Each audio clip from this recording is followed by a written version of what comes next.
प्रिया जी वृंदावन में जब ठाकुर जी के साथ में रास कर रही थी, होली का ही रास हो रहा था, तो प्रिया जी कुछ मान करके, किसी कारण से मान करके वो सरोवर के किनारे विराजमान हो गई। होली डाले का मतलब एक डंडा जो है वो गाड़ा जाता है जहाँ पर होलिका जलाई जाती है। तो ये प्रथा शुरुआत से चली आ रही है उत्तरी भारत में कि जहाँ जहाँ पर होलिका जलाई जाएगी वहाँ वहाँ पर होली का डांडा गाड़ा जाता है कि ब्रज में जब ये फागुन का महीना आता है, जहाँ पर सारे के सारे संत महात्मा ठाकुर जी के रंग में रंगने के लिए उनके पीछे भाग रहे हैं, इस फागुन के महीने में ठाकुर जी अपने रंग में रंगने के लिए भक्तों के पीछे भागते हैं। जो ये ऋतु चल रही है, बसंत ऋतु, ये एक बिल्कुल अनोखी ऋतु है और इस ऋतु में जब फागुन आते हैं तो और भी ज़्यादा अनोखी हो जाती है।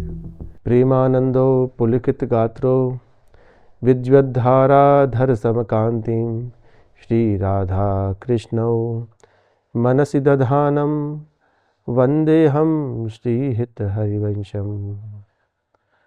नमो नमो जय श्री हरिवंश रसिक अनन्य वेणुकुल मंडन लीलामान सरोवर हंस। नमो जयति श्री वृंदावन सहज माधुरी रास विलास प्रशंस। आगम निगम अगोचर श्री राधे चरण सरोज व्यास अवतंस। राधा वल्लभ लाल की जय। रसमय होली शुरू हो चुकी है, पर हम लोग ये नहीं जान पाते कभी के बाद कि इस होली में कौन कौन से विविध प्रकार के उत्सव होते हैं। अपने श्री राधा वल्लभ संप्रदाय में चरणबद्ध होली जो है वो शुरू होती है। बसंत पंचमी पर होली का डांडा गड़ता है। बसंत पंचमी के ठाकुर जी के गुलाल का खेल शुरू हो जाएगा और पूर्णमासी के दिन डांडा का पद जो है वो गाया जाएगा। होली डांडे का मतलब एक डंडा जो है वो गाड़ा जाता है जहाँ पर होलिका जलाई जाती है। तो ये प्रथा शुरुआत से चली आ रही है उत्तरी भारत में कि जहाँ जहाँ पर होलिका जलाई जाएगी वहाँ वहाँ पर होली का डांडा गाड़ा जाता है, या तो बसंत पंचमी पे गड़ेगा और कुछ जगह पर जो है वो पूर्णमासी जो होगी, माघ पूर्णमासी, उस दिन गड़ेगा। डांडा गाड़ने का अर्थ ये है कि जिस तरह से आजकल रामलीलाएं होती हैं, तो जिस भी मंच पर रामलीला होगी, जिस जगह पर रामलीला होगी, वहाँ पर उस जगह की भूमि पूजन किया जाता है। तो इसी तरह से यहाँ पर भी जहाँ पर होली जलेगी वहाँ पर डांडा जो है वो 1 महीने पहले गाड़ दिया जाएगा। धीरे धीरे करके जो है उस पर सामग्रियाँ इकट्ठी होती हैं और फागुन की पूर्णमासी पर वो होली चलती है। तो सर्वप्रथम त्यौहार ये होता है।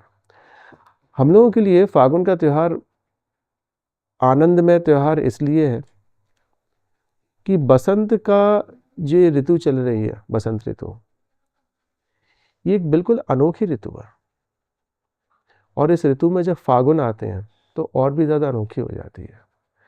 जहाँ पर तपस्याएं करी जाती हैं प्रभु के रंग में रंगने के लिए, बड़े बड़े ऋषि, बड़े बड़े मुनि जो हैं वो तपस्यारत रहते हैं। कोई हिमालय पर तपस्या कर रहा है, कोई भूखा प्यासा करके कर रहा है, कोई विपरीत परिस्थितियों में है उसमें तपस्या कर रहा है। तो वो सिर्फ किस लिए है कि प्रभु का रंग उस मनुष्य देह के ऊपर, जो मन जिसमें विराजमान है, उसके ऊपर चढ़ जाए।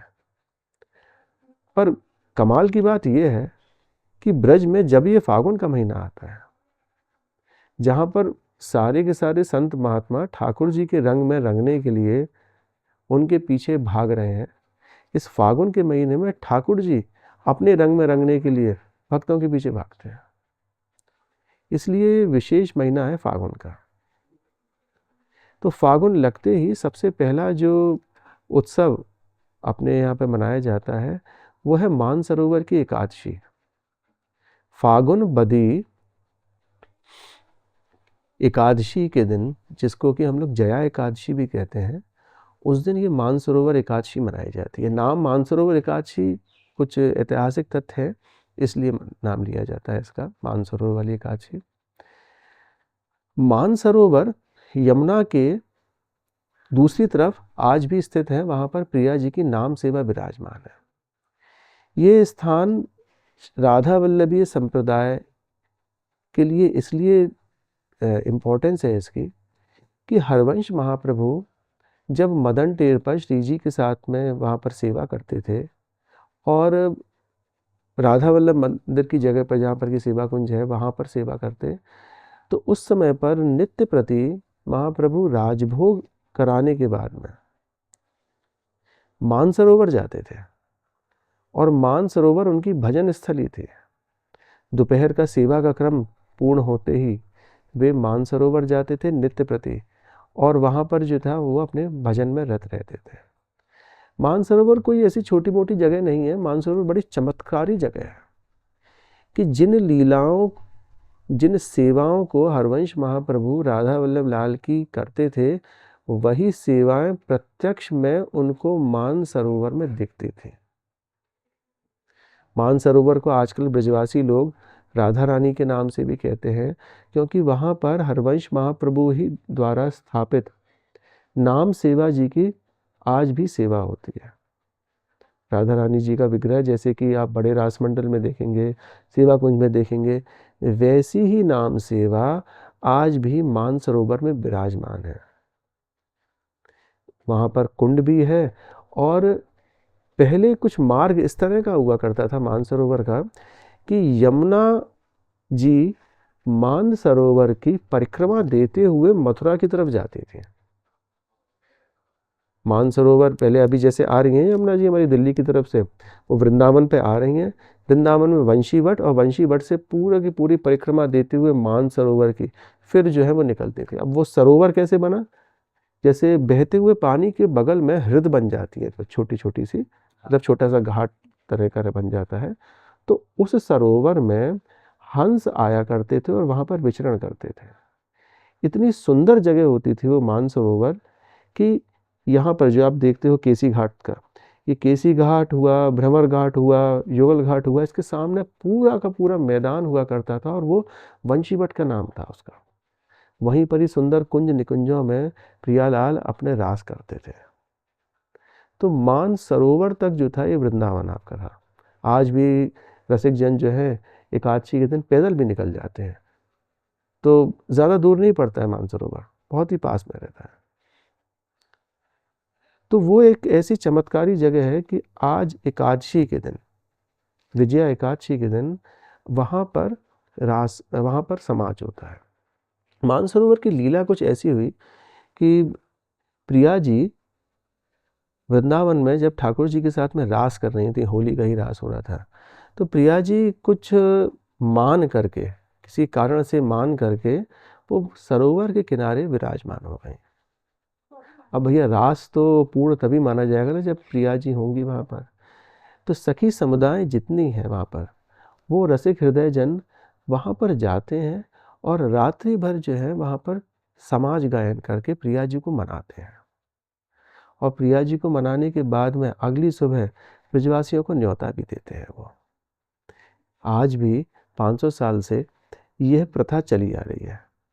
मंदिर के जितने भी समाजी हैं वे रात्रि में जाएंगे, यहाँ से संध्या के समय पर निकल जाते हैं और संध्या के समय के बाद में वहाँ पर समाज गायन करते हैं रास मंडल में प्रिया जी के सम्मुख।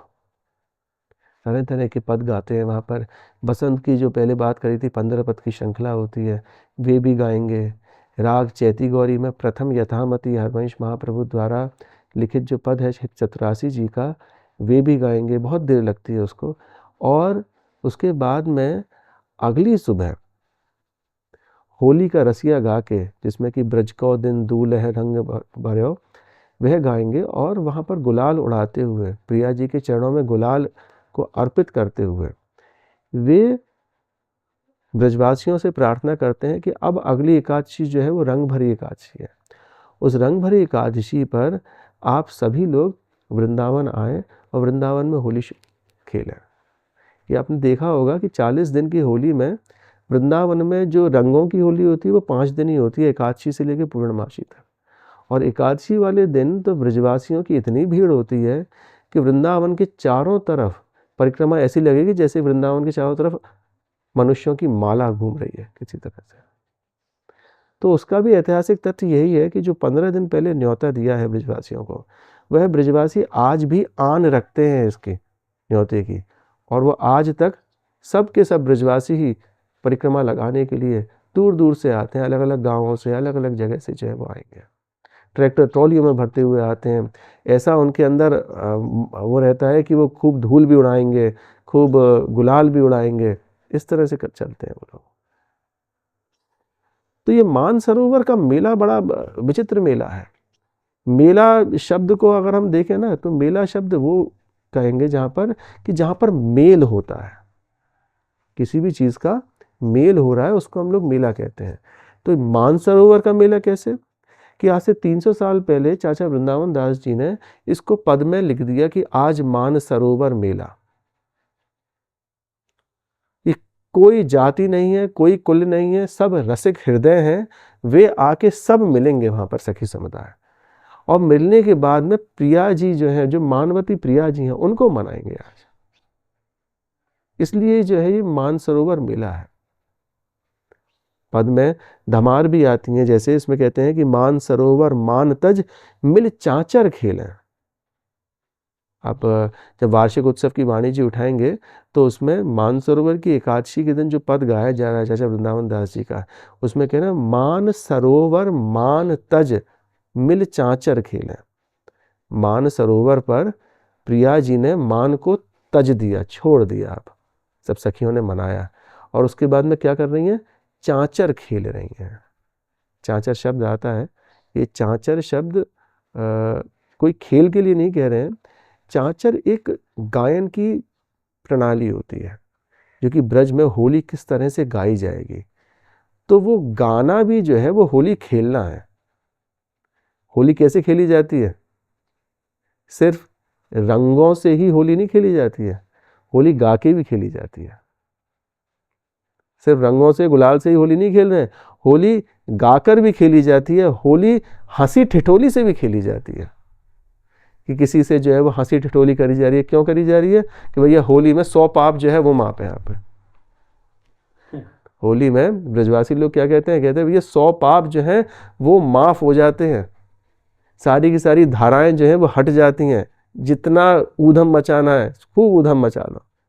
क्योंकि सभी लोग जो है वो इस तरह से करते हैं कि भैया अपनी अपनी मर्यादा में रहते हुए हंसी ठिठोली करके सामने वाले से गले भी मिल लेते हैं और पैर भी छू लेते हैं। ये होली का अभिप्राय है। तो वो मेला में, मानसरोवर के मेला में उसी चीज की प्रैक्टिस कराई जा रही है। ये प्रियाजू, जो गलती हो गई लाल जी से उसके लिए माफी है, आप इस मान को आप छोड़ें, और मान को छोड़ने के बाद में चलिए वृंदावन में पुनः, और सभी सखियां जो हैं आपके रास के लिए इंतजार कर रही हैं, अब आप रास कर रहे हैं। तो ये वह भजन स्थली है हरवंश महाप्रभु की, कि जहां पर वे भी नित्य सुख लेने के लिए जाते थे, उस स्थान पर नित्य प्रति जाते थे। भाई भजन तो अनुकूल जगह पर बैठ के किया जाता है ना, किसी प्रतिकूल जगह पर तो आप कर नहीं सकते भजन। तो हरवंश महाप्रभु सेवा के बाद में वे भी अनुकूलता ढूंढने के लिए, अनुकूलता उनके लिए क्या थी, अनुकूलता उनके लिए ये थी कि भैया श्री जी अब तो कुंज में शयन हो गई है, अब मुझे श्री जी कहाँ दिखेंगे, अब श्री जी मुझको मानसरोवर पर दिखेंगे और प्रत्यक्ष दिखेंगे। इसीलिए उसको चमत्कारिक जगह कहा गया है। आज तो वहाँ पर कई सारे मंदिर बन गए हैं कि हनुमान जी का भी है, देवी जी का भी है, अलग अलग तरह की बैठकें बन गई हैं, पर नहीं, ऐसा नहीं है। वो मानसरोवर हरवंश महाप्रभु की ही भजन स्थली है, वही सर्वप्रथम गए वहाँ पर,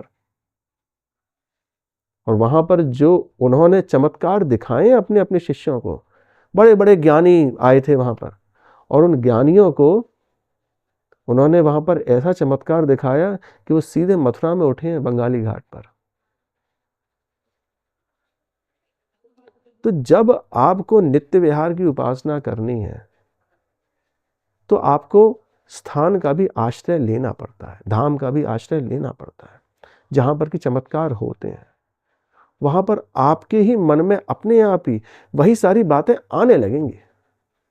आप कुरुक्षेत्र जाइए, कुरुक्षेत्र में आपको क्या चीज़ दिखेगी, भैया आपका मन जो है वो महाभारत की तरफ जाएगा, ठीक है। अयोध्या जाएंगे तो आपका मन जो है वो राम जी की तरफ जाएगा, पर मानसरोवर जाएंगे तो वहाँ पर तो मानवती प्रिया जी मिलेंगी और आपको वहाँ पर अपने सखी भाव से प्रिया जी को मना के अपने हृदय में विराजमान करके वृंदावन में लेके आना है पुनः होली खेलने के लिए।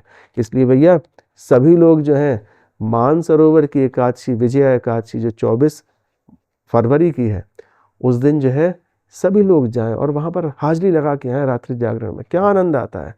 समाज होता है रात भर होगा, बीच बीच में रसिक जनों को जो है कुछ भोजन प्रसाद भी बीच बीच में रोकते हैं, खूब हंसी ठिठोली होती है, बड़ा आनंद आता है। राधा वल्लभ लाल की जय।